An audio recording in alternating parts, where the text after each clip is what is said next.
Be me, Diane, 52, sociology professor specializing in gender studies at a mid-tier state university.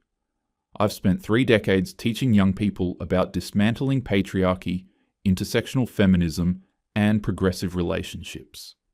My own marriage ended 12 years ago when my ex-husband, Derek's father, walked out for a younger woman who didn't challenge him so much. Fine. Good riddance. Though if I'm being honest, it took me years to get to good riddance. The first year after he left was hell. I'd come home from teaching, back when I was just an adjunct, scraping by, and find Derek doing homework at the kitchen table, trying to act like everything was normal. He was 16. Old enough to understand his father had chosen someone younger, prettier, less exhausting over us. I remember the exact moment I decided who I'd be after that. 3 months post-divorce, I ran into them at a restaurant. Richard and the new girlfriend, Ashley, 26 years old. She laughed at everything he said, touched his arm constantly, didn't challenge a single opinion. I watched her perform this diminishment of herself, making herself smaller so he could feel bigger. And Richard looked so relieved. That's what broke something in me.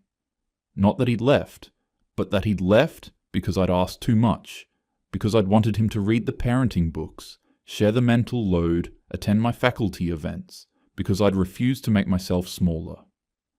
I went home that night and told Derek, never choose a woman who makes herself small for you, and never ask a woman to shrink. Promise me.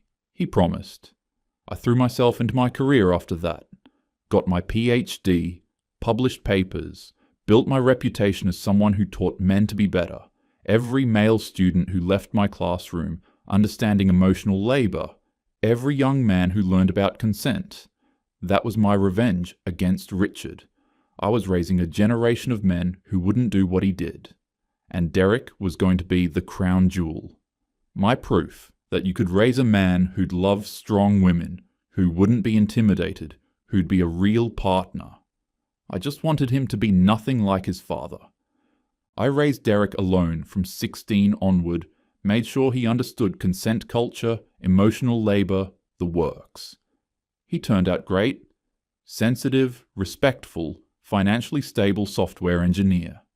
Never been the type to raise his voice or assert himself too much. Sometimes I worried he'd be a pushover, but better that than toxic masculinity, right? The problem started at his company's summer mixer 2 years ago. I went as his +1 since his father passed 3 years back, and we'd gotten close. Derek mentioned he'd been casually talking to someone from work for a few weeks. Just casual, Mom. Not sure if it's going anywhere. Then I met Zara.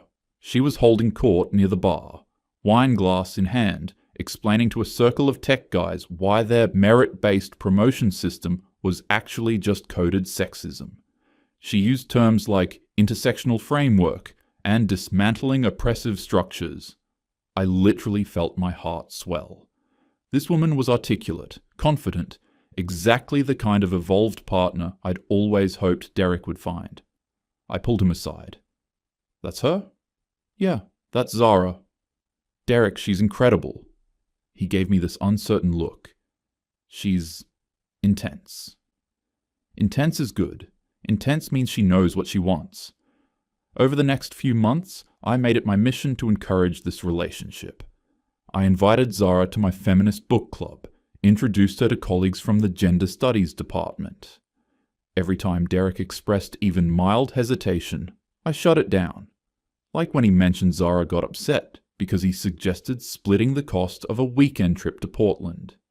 She makes more than me, Mom, but she said asking her to pay equally ignores systemic wage gaps, even though she literally makes more. I remember laughing. Well, she's not wrong about wage gaps existing. Maybe she's just testing whether you'll be cheap about it. Don't be one of those guys who nitpicks over money. Or the time he said Zara snapped at him for holding a door open. She said it was benevolent sexism. It can be, I told him, if you're only doing it because she's a woman. Did you think about that? I hold doors for everyone. Then explain that to her. Communication, Derek. Looking back, I can see every red flag I ignored, but at the time, I was just so proud. Here was my son, dating someone who'd challenge him to examine his privilege, push him to be better. I'd raised him to respect strong women.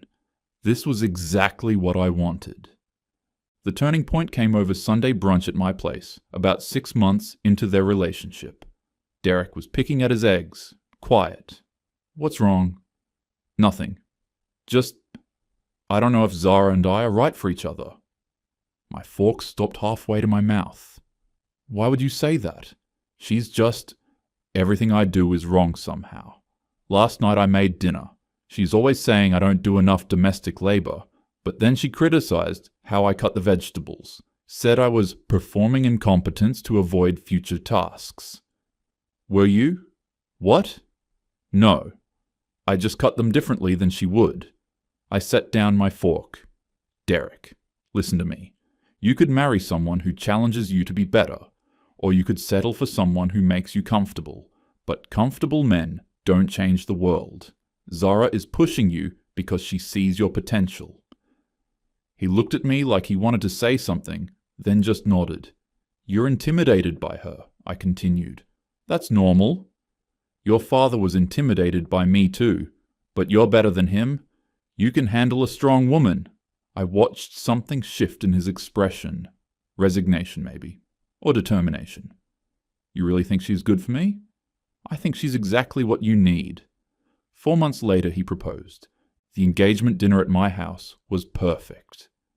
I toasted to the kind of partnership that rewrites gender roles in front of 30 family and friends. Zara beamed. Derek smiled, though it didn't quite reach his eyes. His sister Simone, my oldest, a nurse, more traditional, gave me a look across the table I pretended not to see. Wedding planning was contentious, but I defended every single one of Zara's choices. She refused to take Derek's last name. I'm not property, she announced at a family dinner. My sister Karen muttered something about tradition. I jumped in immediately. It's her choice. Women have been erasing their identities for centuries. Zara insisted on no white dress.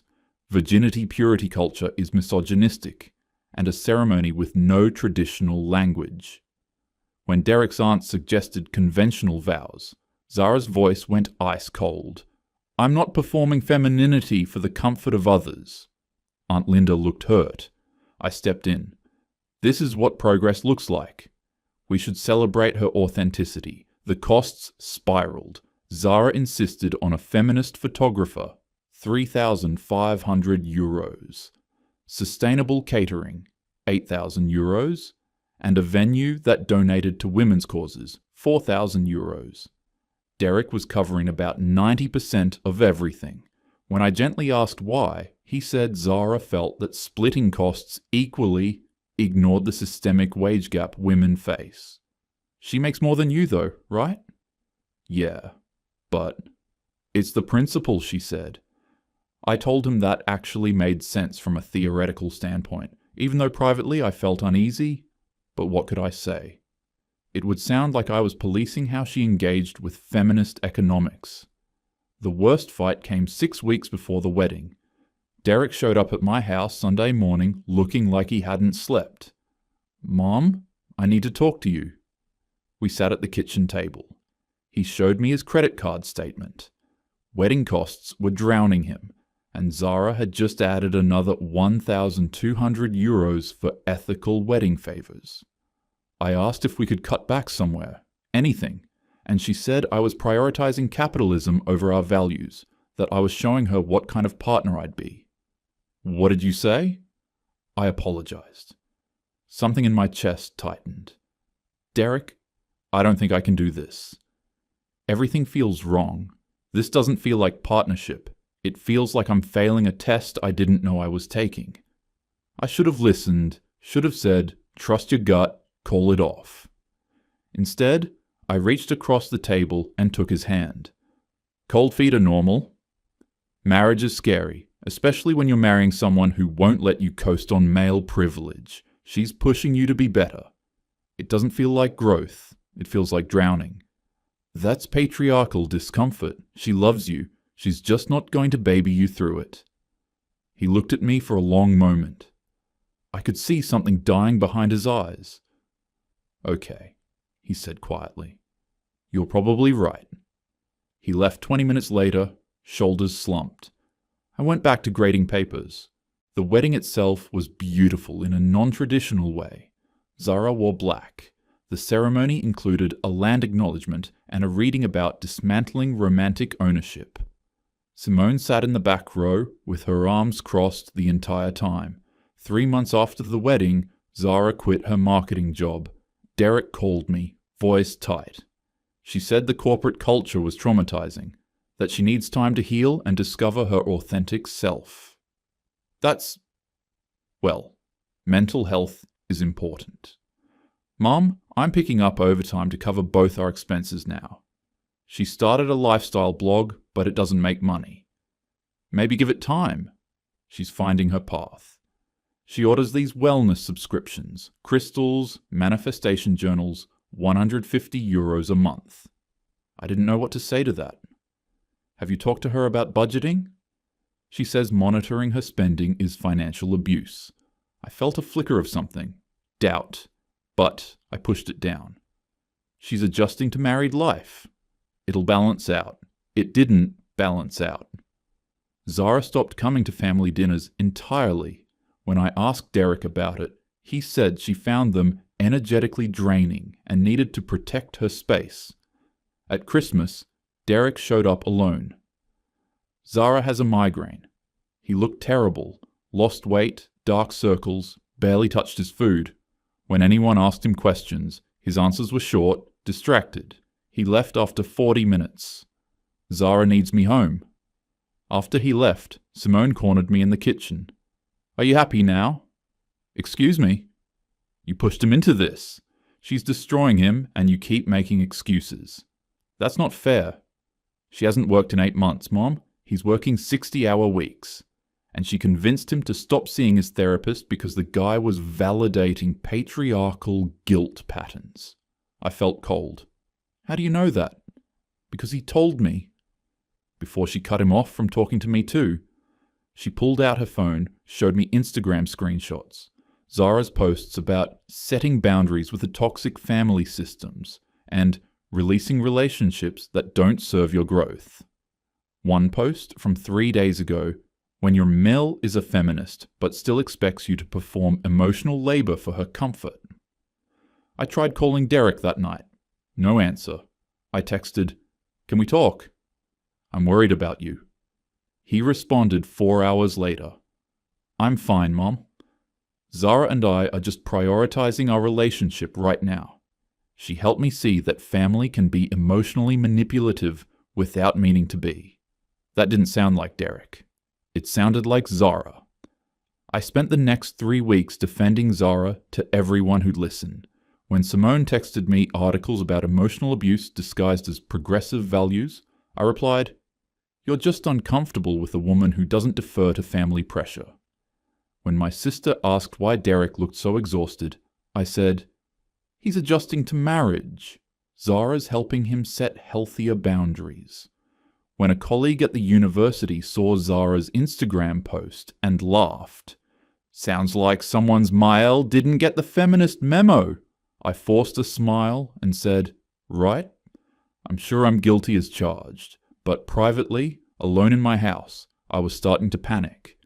Derek had missed our last 3 Sunday dinners, stopped responding to texts for days at a time. When he did respond, it was always short, formal messages that sounded nothing like him. I did something I'm not proud of. I deep dove Zara's public social media. The posts were worse than Simone had shown me. Zara wrote about breaking generational trauma, my family. About financial abuse disguised as tradition, splitting costs. One post showed a photo of their apartment's wall calendar, Derek's work schedule color-coded in red, with caption, "When your partner finally understands that his job is to support your healing journey, not demand you perform capitalism." Growth. Another post, normalize women refusing to manage their partner's family relationships. His mom, his problem. I sat there in my home office, surrounded by my bookshelves, The feminine mystique, bad feminist, we should all be feminists, and felt something crack inside me. Zara was using the exact language I'd taught Derek to respect. She was weaponizing feminism to isolate him, bleed him dry, and justify treating him like a walking ATM with emotional labor obligations. And I couldn't call it out, because every time I tried, people would think I was exactly the kind of oppressive mother-in-law who couldn't handle her son having a strong wife. My entire career, my entire identity, was built on supporting women like Zara. If I criticized her, I was a hypocrite. I tried one more time to reach Derek, called him at work, hoping to catch him without Zara around. He picked up. "Mom, I'm in a meeting." "Please, just 5 minutes. I miss you." Silence. Then, "I miss you too. But Zara's been really clear that my family uses guilt to control me. I need to honor her boundaries. Derek, she's isolating you. She's helping me see unhealthy patterns. What about therapy? You loved your therapist. That guy was reinforcing toxic masculinity. Zara helped me see that." My throat tightened. "When's the last time you were happy?" Another long silence. "I have to go, Mom." He hung up. I sat there staring at my phone, and for the first time, I let myself think it. I made a horrible mistake. I decided to try talking to Zara directly. Maybe woman to woman, we could clear the air. I texted her, "I'd love to grab coffee and talk. I feel like we've drifted and I miss you both." She agreed. I was surprised. We met at a cafe downtown.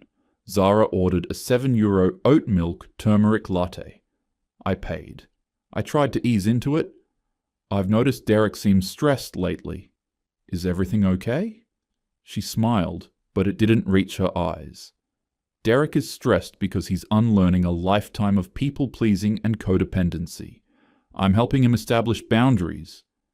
Right, but financially, I know things have been tight. We've decided not to subscribe to capitalist definitions of contribution. I contribute emotionally and mentally, which patriarchy doesn't value. I took a breath. I just think maybe some balance. Maybe you could come to family events occasionally, for Derek. Her expression hardened. "You're asking me to perform for your comfort.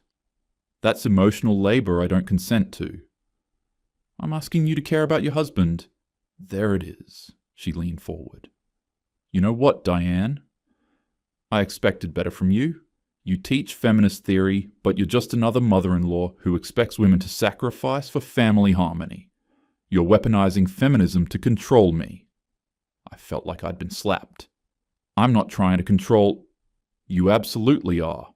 You pushed Derek into this relationship because I looked good on paper for your progressive agenda, but now that I'm actually living my feminist values instead of performing them, you can't handle it.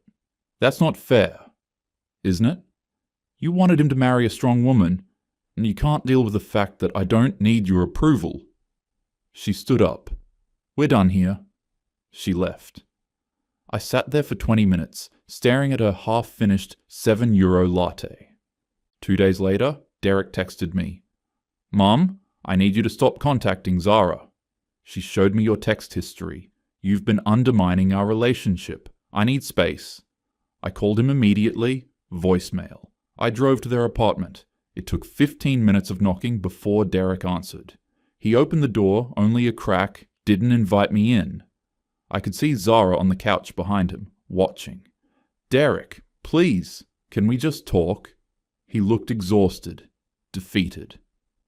"What do you want me to say?" "I want you to tell me you're okay." "I'm fine." "You're not. You look miserable." "You pushed me to find someone strong," he said, voice flat. "Now you can't handle that she doesn't need your approval." "That's a you problem, Mom. Those words," Zara's words coming out of his mouth. "Baby, this isn't healthy. She's isolated you from everyone who loves you. She's helped me see who actually supports me." "I support you." "By constantly criticizing my wife? By trying to sabotage our marriage? I'm not—" He stepped back. "I have to go." The door closed. I heard the deadbolt slide into place. I stood in that hallway for 5 minutes, staring at their door, before I finally walked away. 3 months of silence. I threw myself into work, taught my classes, published a paper on feminist motherhood and adult children, attended department meetings, kept my phone on loud in case Derek called. He didn't. Simone reported he'd missed their dad's death anniversary gathering. Zara posted they were at some women's empowerment retreat, one of those €2,000 weekend things. I checked Instagram. Zara had posted a photo of herself in front of a waterfall. Caption: "Investing in my healing isn't selfish, it's necessary. Women are taught to shrink ourselves. I'm done shrinking." Tagged location: Sedona, Arizona. Derek wasn't in any of the photos. Then, at 11:47 p.m. on a Tuesday in March, my phone rang. "Mom," he was crying. "Derek? What's wrong? I can't do this anymore." His voice cracked. "I'm so tired.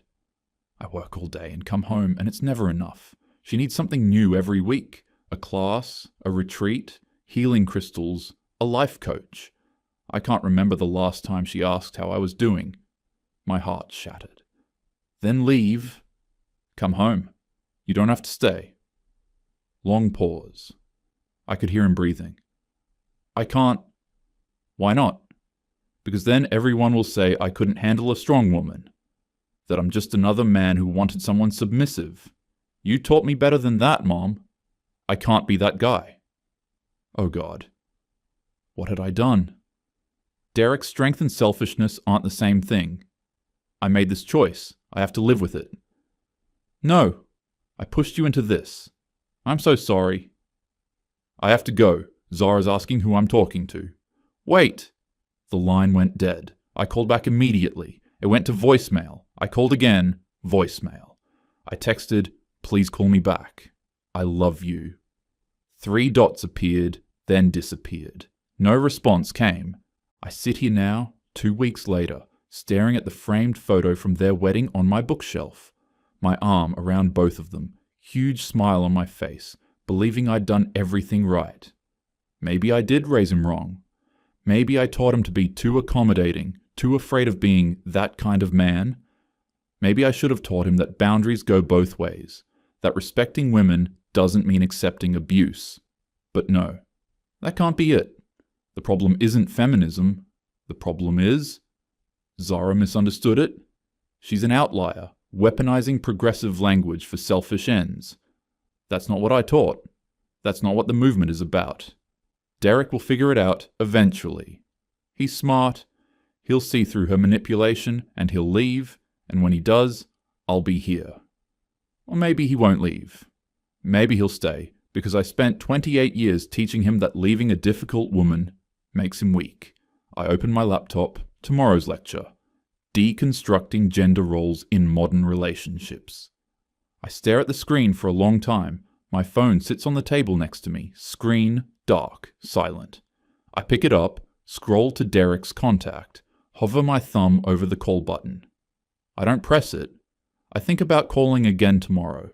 Or maybe I'll give him space, like he asked. Maybe that's respecting his boundaries. Maybe that's being a good feminist mother. Or maybe I'm just afraid of hearing Zara's words come out of his mouth again. I finish the wine, pour another glass. Somewhere across town, my son is probably awake too, lying next to a woman who convinced him that everyone who loves him is toxic, staring at the ceiling, wondering how he got here. And it's my fault, isn't it? No, I did everything right. I raised him to respect women, to examine his privilege, to be a good partner.